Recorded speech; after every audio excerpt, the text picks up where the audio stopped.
all right.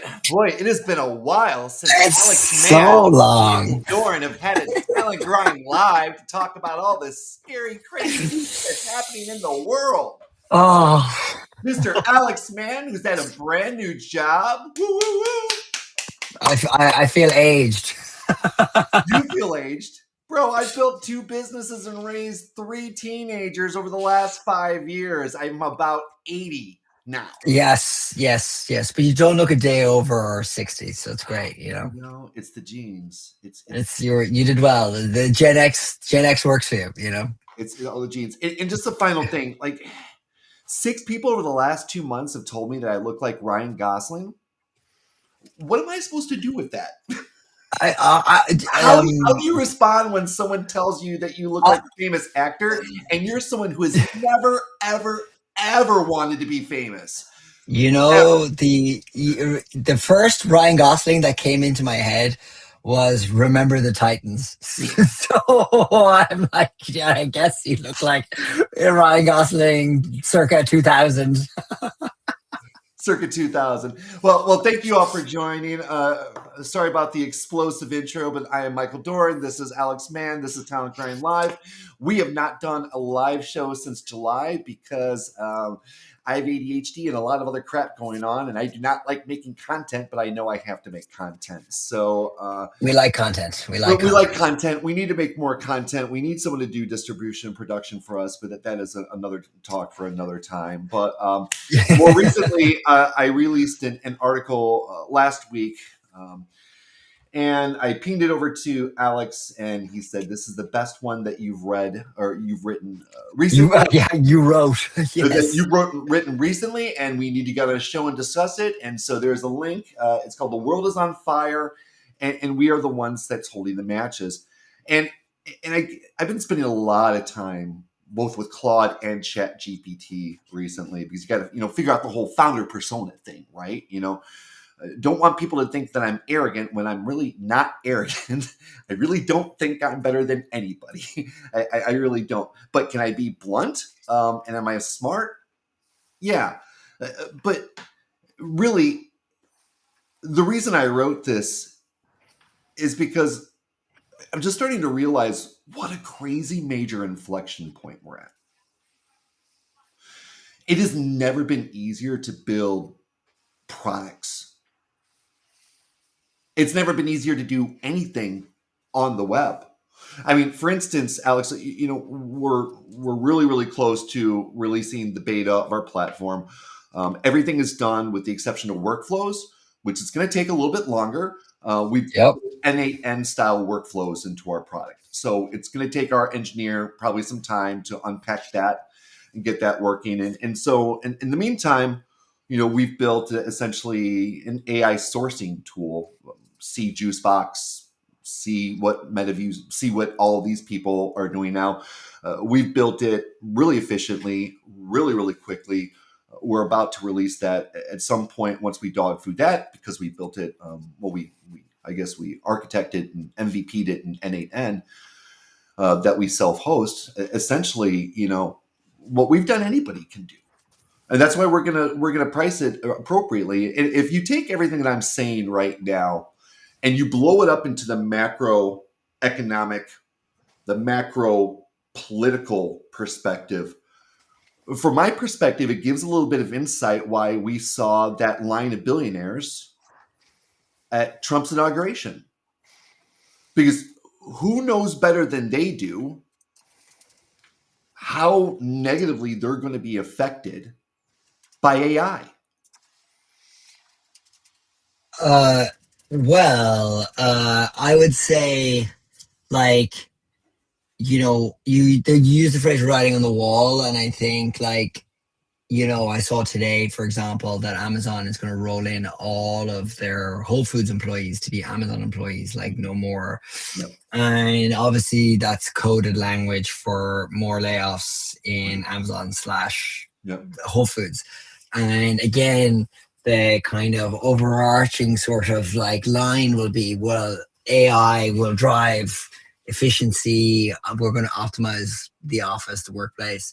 Yep. And when I think about we've spoken at length about the impact of AI on like the workforce, and I think like recruiting, like as much as I've never been a recruiter but been in that space for a long time, like if you can take advantage of the AI tools that are at your disposal now, like you're either as a recruiter founder or as a recruiter at an organization, it can't help but give you an edge still. Like I think about this across the board with like and I've said this in a few episodes now, it's like the S curve. Like we're not anywhere near any full like breadth of like the output capability of AI. You know what I mean? Like we're scratching the surface. We're like 1% into the output We're capability of AI. and I saw something that reminded me. So like where I think we are now is like in 2010 when companies, what's your app strategy? What's your strategy for having an app? And now it's like, what's your strategy for having AI? And we all didn't. What happened to the world with like apps? You know what I mean? It's just like we've moved everything into a phone. Now it's moving everything into an intelligence. And I think like, I'm very curious, and I'm definitely going to be one of your alpha beta testers for your recruiting AI tool, and we will catch up with that separately. But like, if I'm the recruiter today, I'm like, everyone's building tools for you. Like, do you know what I mean? Like, it sucks for everyone getting fired across the board. Don't get me wrong, and it's not like just for recruiters. It's like seems like every department is like it's every middle management, every entry level job is just being eliminated in large tech companies now. And we've said forever that there's a recession in tech, and I do believe there's like this recession in tech that nobody wants to really talk about. As much as there's amazing new companies coming into the market, but I do think that like these mass layoffs are obviously not a good signal. But I think like if you're in a job right now, to use AI is to give yourself an edge. You know what I mean? Like, and I think that's the kind of no brainer. And it's like, you're obviously talking about N8N there, which is like, it's like there are levels to this game. You know what I mean? Like ChatGPT being the entry level kind of way to get into AI. But after that, it's like, how do I think about workflows? How do I think about like, and obviously you can talk Where about am I storing my data? yeah, where's the data in store? How's it moving? How's it informing decision making within the workflow process? Who owns my data? Well, do I own my data? Well, what's your am I a data owner? Or am I a data product? Okay, so let me break it down for you because we're picking. So here's the world that I see coming. Yeah, you're right. Tech layoffs continue to happen. Did you notice, like, when I got into Google, it was a big deal to get into Google. Yes. But at a certain point, 2017, 2018, 2019, all of a sudden you start seeing a lot of people going to Google, a lot of people going to Facebook from Atlanta, Tennessee, kind of like all over the place. Like, well, why? Well, they had already burned through all the recruiters that they didn't feel were first tier and on the coast. So yeah, they had to find new fresh meat to take their abuse while they built their business and other places. And so what this did, unfortunately, is this got a lot of people thinking that they were a world-class bar, Google bar, who weren't. And why did these companies do it? Well, because they had unlimited money and unlimited resources and essentially just were growing, building off of the ZERP era structure. But everything's been destroyed by AI. That ZERP era corporate structure has been destroyed. We've been seeing it in all the layoffs for the last 2 years. That ZERP era layoff is going to negatively impact venture capital. I don't know what the big capital guys are going to do. They keep hoarding and only giving their money to people who passed their sniff test without realizing the brave new world that's advancing in front of them.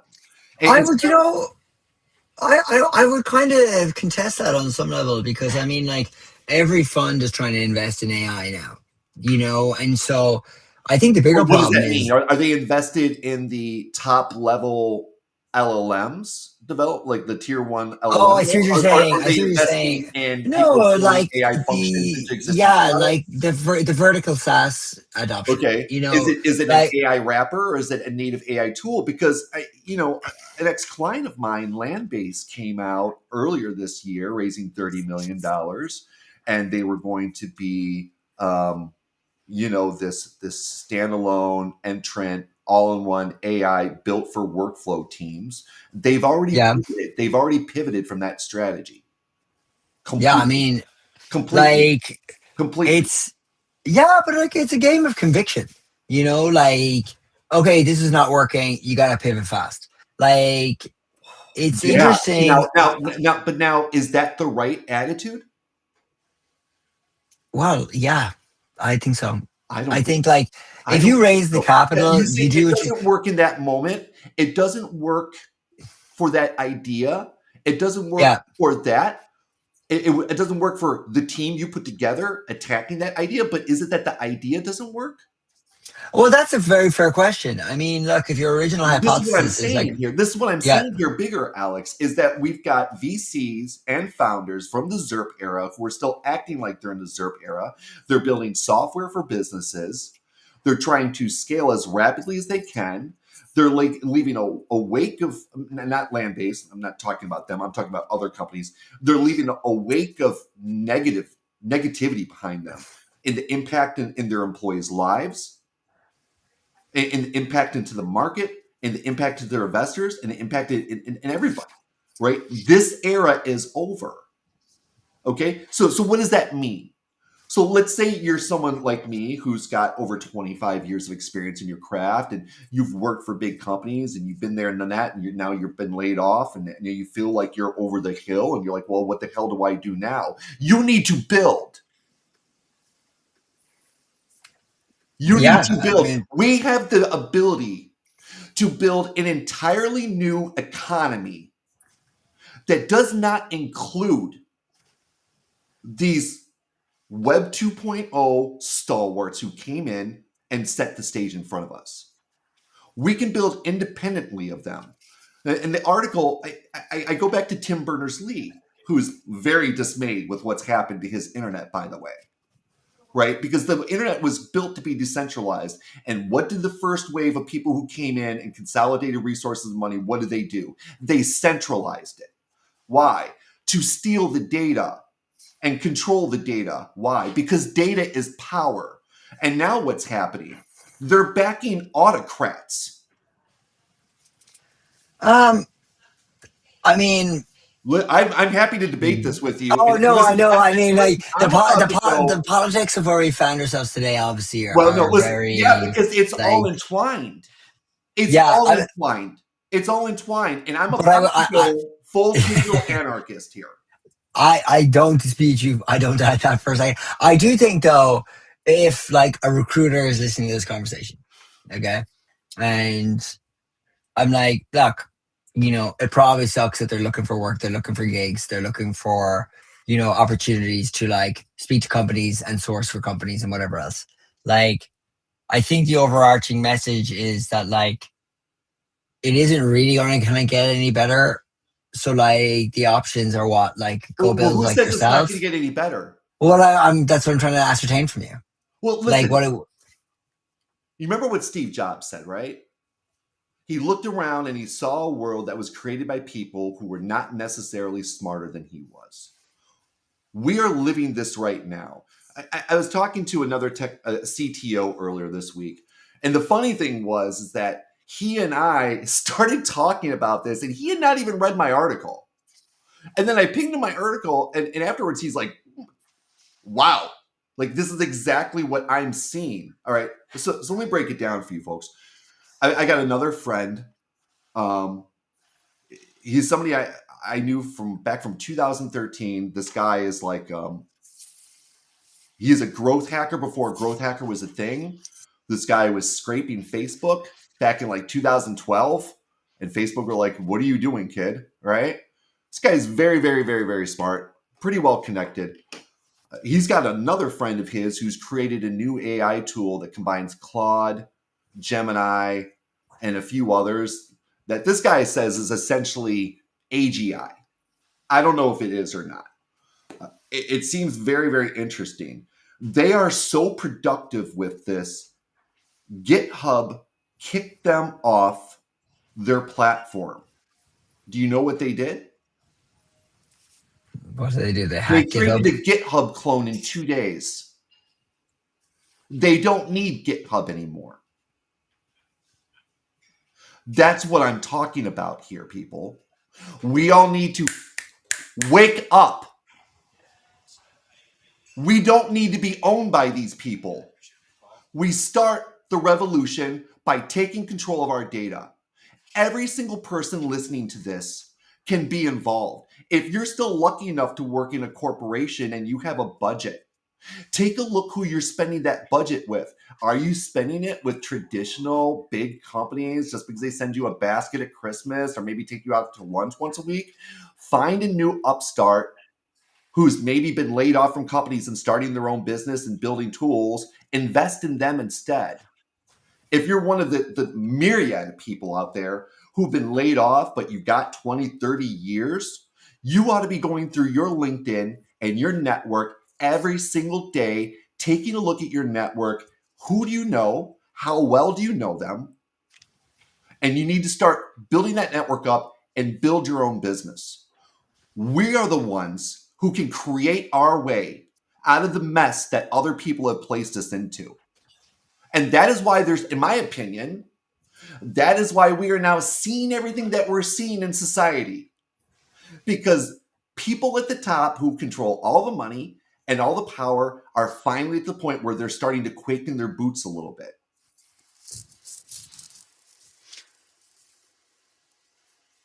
Rebuttal? There's a, I mean, that's just a lot. It's a I lot. mean, This is my yeah, it's a, brain. This is my this is brain. right. Like I would, you know what, like, is it like, what? No, no. I mean, I just like my view would be, I would be less. I don't want to say conspiratorial. It's probably a bit too like on the spectrum of way of describing it, but I definitely think like, you know, yeah, like big companies have their way of doing business, and if you're not in them, Big companies have their way of all capitulating to yeah. an autocratic So, despot. so in that sense, yeah. Like, but at the same time, I mean, like, Maybe look, they're too you big, can. Alex. There's, yeah. I don't dispute that either. I just am like, you know what, like, you can build your own version of any product. You You can know, if you build your own don't, version of any product now. yeah. Like, and I mean, that's very cool. Any I mean, product. like, we're And hacking Instagram, products. you can We're build your hacking own version of features. Instagram. Yeah, you could. You know what I mean? Like, and that's great. But like, if I'm going back to like the fact that like, you know, the market really does suck for jobs. I mean, we send each other articles all the time. We That's like, build new companies and create new yeah. jobs. And I think we, and I will say this to our credit, in one of our first episodes, probably what, like a year ago, we were talking about there's going to be there's only going to be 1,000, 10,000 people companies left. Yeah. But like in that, there's absolute scope for 10,000, 1,000 people companies. Or Meaning like, 100,000 100-person companies. exactly. And I think like that's kind of where, if you have a new 100,000 100-person companies, how many companies will then get built to support them? Another well, 100,000, 200,000? you know, it's interesting. It's interesting because I spoke to an ATS startup last week, and they are an AI for an ATS, and I don't know the ins and outs of what it is in the AI, but they're all engineers. Okay, so they're not recruiters, but they think they've cracked something. But they're They cracked about something. six. They cracked Yeah, something on the employer of record side, right? They cracked something. Yeah, you know what I mean. But like, sure. There's $6 million ARR business. Sure. And for now, you know what? But one of the key For things now. that he said, what they said to me was, which is amazing. But one of the things they said to me was, like, we don't want to raise any more headcount within the company if we can figure out how to apply AI to every part of the stack within the everybody's doing that. Exactly, and that's the thing. Where's the quality control? Well, that's the hope, isn't it? Like, it's not like, oh, just let it rip. It's like they were querying me about the very specific product we sell within the entire stack. We shouldn't work for companies like Mercor. Yeah, exactly. Don't but work like, for those companies who are offering you $200 an hour for all of your knowledge. You are selling yourself out for what? You're going to get a short-term paycheck to pay some short-term bills. Where are you going to be in 2 years? Where? Well, if Where, Marco where are gets you going to bought, be in a few years when you've been stripped of all your knowledge and your work? You might hear a little anger in my it's voice. not you. Yeah, I'm angry. I'm anarchist is right. angry. I'm angry at what's happening. I'm angry at all the people, professionals out there who've been victimized by these big companies. They've been used. They've been thrown away. I'm angry.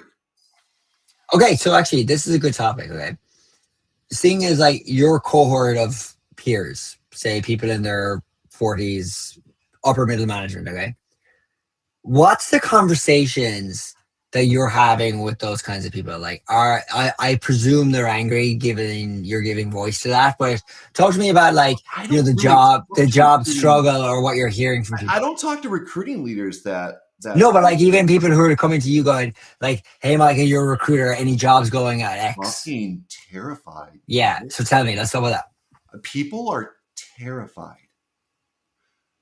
Terrified. Okay, that's where this anti-AI backlash is coming to. People think that if they get angry at the AI or if they put people down for using the AI, for quite a few of our conversations, you've railed against that sentence thing to the point where I have to now take it out of everything I use with AI because you don't like it. But like I have ADHD and DM that. AI levels the playing field for me. Yeah. So I shouldn't use it because you don't like it. People right now are fucking terrified. And I can't say that I don't blame them. Like, in this world where this Instagram fake world where everybody's famous and everybody's happy all the time, like, people need to be real. Last year, I lost both my clients. My wife lost her job in 3 days. We went 7 months without any income or revenue coming in. It was terrifying. Fortunately, I had made some good investments. Also, fortunately, I had a few close relationships with people that over time that business came back and we were able to recover from it. We're still Yeah. recovering from it in many ways, financially. It was terrifying. It was debilitating. And at the same time, it's very easy then for an individual to fall into a cycle of depression. Yeah. And this is And what's happening en masse across our country. And you hear a lot of talk in the political scares, like, the MAGAs, they want to destroy institutions and tear down this system that doesn't work. Well, these idiots are looking at things like the State Department or federal. The institutions that we need to destroy are the Web 2.0 companies that have trapped us. And do you I get what I'm saying here. We need to stop using Amazon. I get it. I know how convenient it is. They created it like that for a reason. We do you we can think all be more selective in who we do business with and who we give money to and who we give our data to. And we all need to start working together and really tapping our networks and get back into the good old days. Like my has the market here's an idea. Has the market for jobs become ageist? it's absolutely ageist. I don't even look my age and I feel like I've aged out. It's absolutely ageist. Absolutely. I mean, it'll be ageist until the millennials reach their 40s and 50s, and then maybe it won't be so ageist anymore. So because like what I saw something interesting on LinkedIn last week, and it was a woman from Amazon, and she posted about her journey to find a job after being laid off maybe like 9 months, and she was still without a job. But she was like expecting an analogous job. Like I was at this salary at this level at Amazon, thus I'm not looking for anything that's not that. But those kind of jobs don't exist anymore. Is there a disconnect between being sort of seeing the problem as ageist versus like there's a mismatching of like sort of like what sort I'm looking for like you have notions that you deserve that kind of salary and status because you had it at that company and thus but it doesn't exist anymore, For sure. or This is a famous story in my family. Back when we lived in Illinois, we lived in an awesome neighborhood, man. And I like I knew so many of my neighbors. I don't necessarily hear. I kind of miss it. Like we all had little kids. We walked down to get ice cream and stuff. Like it was fantastic. I remember one time we were walking home and one of the dads came up and talked to me and he knew I was a recruiter and he had kind of confided in me that he'd been out of work for 2 years. Now this is like 2009, 2010. So this is the old world, right? And I was like, well, okay, well, tell me what was your title and what type of jobs you've been looking for. And he had been a director and he was only applying to director jobs. And I Yeah. looked right at him. I'm like, listen, man, you are in what I call the director trap. You work so hard to become a director. You don't want to not be a director, but most companies only have a handful of directors, if that. And most of them aren't going anywhere. They're trying to make the VP, and there's only like a couple of VPs, like handful of directors, couple of Yeah. VPs, one boss, right?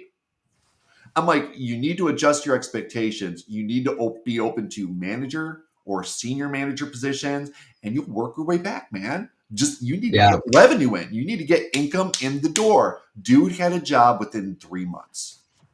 It was a mental block inside of his head.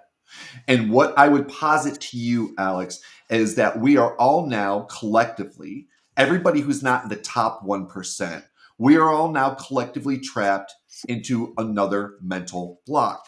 Yeah. We need to go work for a big company. We need to get a big salary. I don't want to start a business, though I'm probably well equipped to and have the network to because I'm afraid or that's a big risk. Well, nothing venture, nothing gain, folks. I mean, do you think it was really difficult when World War II was spinning up for people to send their children off to fight and not know if they could never see them? But they did Yeah. it. Do you think it's going to be difficult for us all to start to eschew the trappings of the digital world that's been created for us and build a new, better, more equitable one? Yes. But what happens if we don't do it? Do we just continue to let the big tech companies gain more and more and more control? Or do we take what they've built, take what they've taught us? Because see, like what these big tech companies don't realize is that when they went into their massive expansion period, they let the foxes into the chicken house. Every intelligent person who came in and learned how they operated, learned how they scaled, learned how they grew,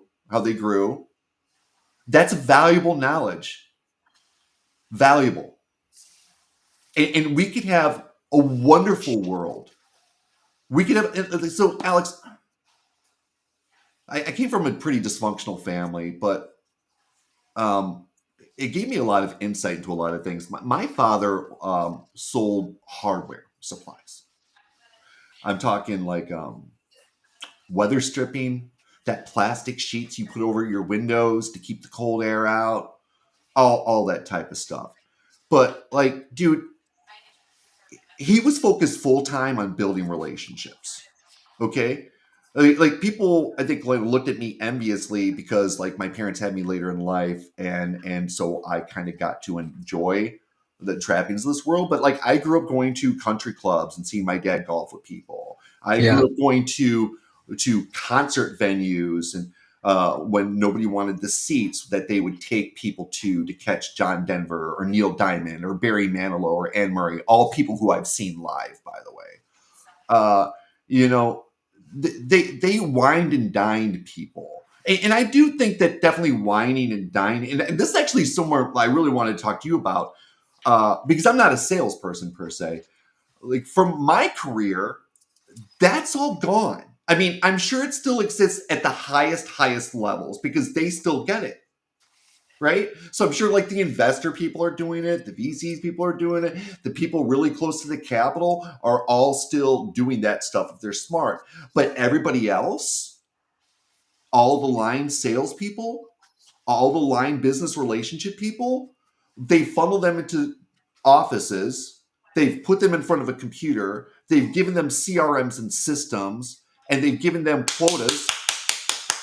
And then they gave them SDRs, and it's sell, sell, sell, sell, sell, sell, sell. thinking about all the products that I've had clients buy over the year where we've spent tens and tens of thousands of dollars on systems. Never even so much as gotten a thank you from the salespeople. Don't know who the salespeople were. Certainly, those salespeople never kept up with me to keep a relationship with me. And this is what I'm talking about. We have all been sucked into a system with information technology that has allowed a small minority to get obscenely wealthy, and now they're being fucking stupid about it. Because instead of being smart like the Fiat family and, building villages where people live really well and taking care of employees and not looking at them as expendable and disposable, we now live in a world where anyone's expendable. Do you enjoy it, everybody? Do you enjoy being expendable? Do you I don't. I mean, I thought that like people have a choice to, do you like it? Yes or Answer no. my It's question. more like Alex, it's more like the outcome how of. often do you wine and dine people? How often, as a salesperson, are you focused on legitimately, genuinely developing relationships with people? I mean, I went for 2 coffees yesterday, and I make it my thing to be like, hey, if I can meet somebody for a coffee Good. or a lunch We've now, all I been do go doing do that. that. We But all like have lots of coffee talks. How often do you follow up with those people? How many additional follow-up coffees do you have? always, Really? always. That's good. Oh, like I'm a psycho for a follow And up. how Like often does that directly result in sales or revenue for you? I'll give you an example. One time recently, I think somebody replied on the 10th email. As in, I think about what I'm going to say and write it.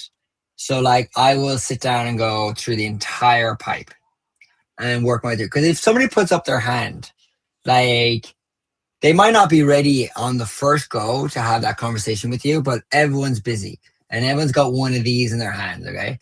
And so everyone's distracted.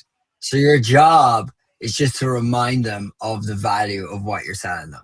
You know what I mean? Like that's the thing. And I'm like, Yeah, your job is to sometimes remind them the sometimes people get like embarrassed. I'm like, somebody said to me before, one of the great things is get them to tell you to fuck off. And if that's the case, just be nice. You know what I mean? But like, your job is to remind them of the value that you're selling them at that moment. well, like in the sense that like you're not trying to like fuck someone over. Like you only consider That's somebody where a we've come prospect. to. Well, hey, at least I'm not fucking you. This is what I'm talking about, Oh Alex. no, but like I'm saying, like Your job should be getting them to realize that Alex Mann is an arena expert. And where Alex Mann works is someplace that I should be paying attention to. That's your job, like, Alex. but that's what I'm saying. It's like the value, but it's like, but you're thinking about it, the value of the product that you're selling. And I'm saying that you need to look at it at the value of who you are. Because look at your last company that you were at when we started this podcast. You're not with them anymore. yeah. You're not with them anymore. I'm not. You're now someplace better. You're now someplace better. That's more yeah, what like people's needs are. AR I, is I, great. I would say this. Like, I am very lucky and very. I would have a unique personality for risk, and Sure. are relatively unique. And what I mean by that is like, I don't mind looking at something that's pre-revenue or early stage and going, like, fuck it, YOLO, we'll figure it out. Yeah. And I have a double impact where I have a visa sitting on top of my head, where you basically have to make it work. You know, like otherwise you're in a race against the clock to get the next one. And my advice, people have asked me this, like about joining, like I have a friend of mine who's working at a very, very large tech company, and he's joining a startup for the first time, and in sales. And he was like asking me about like the culture, and I go, dude, like it's all on you. Like there isn't somebody that you can call to make a deck. There isn't a sales collateral library There isn't a solutions architect. There isn't anything. You are everything in it. So if you're willing to basically not sleep Monday to Friday, catch up on Saturday and have family time on Sunday. If that's something that you're down for, then you'll be fine. Like Right. I find like getting involved in like startups. That's like I consider startups a bet, and not like Yeah, blackjack, but but more is like it you're. a safe bet anymore other than the knowledge and experience that you get? There is no such thing as a safe bet. Like well-funded No, there's startup, never been not a safe well-funded. bet, but yeah, I mean, for sure. No, like I mean, do you know what's interesting? When I joined Lambda School in 2019, I looked at that company and I go, they're all early Facebook and early Uber people that are there. And I was like, I want to know these people. This is going to be an Sure. unlock for my career. Sure. And it was amazing peers. I will say this, like amazing people. But without trying to like shit on the product or the school or whatever, I mean, anyone can Google it and see all the litany of Yeah. things against it. But like that wasn't a success for me, personally. Like I look at that and I go, you know what, that bet didn't pay off. But it opened other doors for me to have conversations with other people that then opened doors for different kinds of opportunity. And I guess the product of me not being married or having kids also makes it easier for me to be more dynamic in my career in the sense that I can make more quote unquote like risky bets. Like I was talking to somebody else my age recently and he said that he was golden handcuffed. And I was like, what do you mean? And he was like, not the salary. He's like, I don't give a shit as much about the salary. Like, I would take less of a salary to have a better job. It's more like healthcare, like, okay, he works at a big tech company. They basically cover the healthcare. They have a kid and a kid on the way. Like, having a child in the United States is a very expensive proposition. What is it? An average is at about 30 grand. If your company pays for that, it's kind of a good reason to stay there. There isn't really maternity or paternity leave in the United States in any real sense. So like my sister in Ireland had 6 months like paid for. You know what I mean? Like it's amazing. Doesn't exist Any here. smart American is envious of Europeans for maternity. Totally. And this is the thing. It's like, but that would impact the decision making that I I would never potentially got make. paternity. I never got paternity once. Yeah, like I mean, it's I was a mad. contractor. I think I did finally get it at Stericycle, but then they gave me like 2 weeks. Yeah, like I mean, come on, you're barely even settling into the gig. With 2 weeks, you've got a kid. It's like not the same. And this is the thing. So, like, and the reason why I asked about the ages to this thing earlier is because it's so a different universe to the universe as a job seeker, as a person involved in the talent space. It is a different universe for me because I don't have these extraneous sort of pressures that exist in other people. So like I totally get it when somebody who's like in their 40s and 50s is laid off from a really good job at a tech firm and they've got kids, mortgage, wife, you know what I mean? And God knows what's happening within those lives. Like And somebody I was asked like, me, oh, well, you should just save, save, save. Have you seen the world we live in? well, I was talking to somebody about this. They were talking about school in San Francisco and they were saying there's some French school, some French elementary school in San Francisco that's 90 grand a year. Yeah. 90? Yeah. Have we lost our minds? Do you know what I mean? Like 90? And I was like, I'm sure public school's fine. And he's like, oh yeah, Public and school's we were not fine. Public school sucks. we Public were school laughing, sucks. That's we were a laughing whole other because we both, conversation about public school. yeah, In general, this is what I posit. Everyone keeps saying we're in late stage capitalism, late stage capitalism. You know why? Because people are tired. And I think now we're getting to the point where people want the whole system to burn. They don't care anymore. We don't want that. We don't want violence. We don't want the whole system to burn. But it doesn't mean that we can't all get angry at this bill of goods that we've been sold that's turned our lives into a nightmare and collectively decide enough. yeah. Enough. I mean, Enough. it's It only takes, we need, this is a movement, Alex. We need to start a movement that's focused on everybody that's not in the 1% and focus on everybody that's feeling left behind. And we need to start new businesses. We need to create new industries. We need to create new economies. And we need to include others who are like minded. I mean, for instance, like an idea I have, we need to rebuild every small town in America, every downtown in America that was destroyed by shopping malls.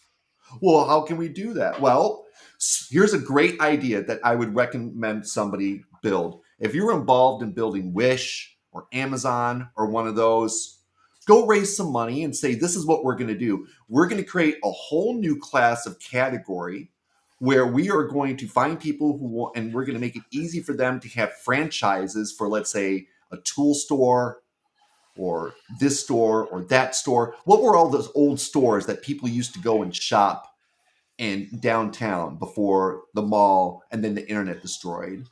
And get those people the equipment they need, or all the inventory that they need. Help them find, because have you driven through America lately? Have you seen the amount of commercial real estate that's available in small towns? And we just build a system where people can buy franchises, we can help them set up, and then if you don't have the product that someone needs, you can tap into a world-class global economic supply line that could ship them that in a day. That would mean that we would not have to shop at Walmart anymore. And that would mean that we don't have to shop at Amazon anymore. And you could actually be supporting your neighbors. That's just one idea I have. I've got about 1,000 of them, of small businesses that towns need to build community. We need to create third spaces. We need to create local businesses. And we need to take what we've learned and create a better America and then a better world. And we need to minimize the impact that the big guys have on us, because the one thing that drives them is money. So we need to cut them off from the drug that they've been addicted to. And I get it. Easier said than done, Mike. What you're talking about is monumental. Well, guess what, people? And you want to be an American, right? Well, welcome. This is what it means to be an American. Okay? We don't sit around and wait for other people to do shit for us. We pick ourselves up and we go do it for ourselves. If we don't like what we see in the world, we go out and make something better. That is what America has always done. And that is what Americans need to do right now. Well, I'm inspired, so hopefully I'm fired up. You're fired up. Fired up, ready to go. Well, if there's ever a sign-off message that should get everybody hyped, I think it is that. I can be reached at michael@teamsource.com. Use my products instead of all the other ones out in the market that are VC backed when I release them. Support me. Help me to create the fastest growing bootstrapped consumer product ever brought to the market. Give me the financial resources that I need, and we can fix America first, and then we can take a look at the rest of the world. This is what Americans do. This is what we're here to do. This is what we're being called to at this moment in time. And thank you for joining us. And hopefully the next Talent Grind Live, which will be in a week or two, won't be as caustic as this one. But I said a lot of things that I think needed to be said.